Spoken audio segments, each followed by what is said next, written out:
Welcome to Not Milk Never Milk. Subscribe if you're lactose intolerant. In this video, I will explain how to unlock a GMC Yukon. First, gather your tools. You'll need a non-marring wedge and a long reach tool.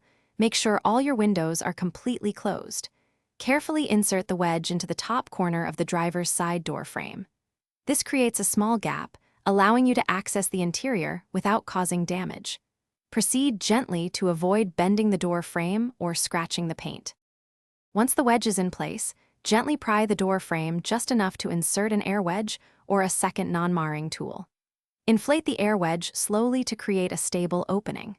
You're aiming for a gap of about 1 1/2 inches, which is usually sufficient. This gap allows you to maneuver your long reach tool inside the vehicle without forcing anything.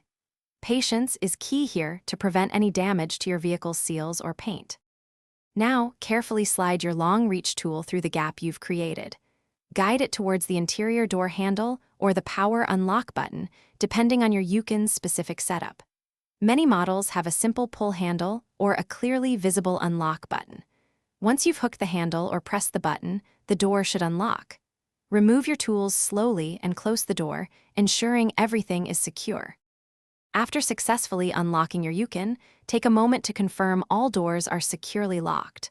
Also, inspect the door frame and weather stripping for any signs of damage or bending. It's important to ensure everything is back in its original position to maintain your vehicle's integrity and weather sealing. Remember, prevention is always best, so consider keeping a spare key.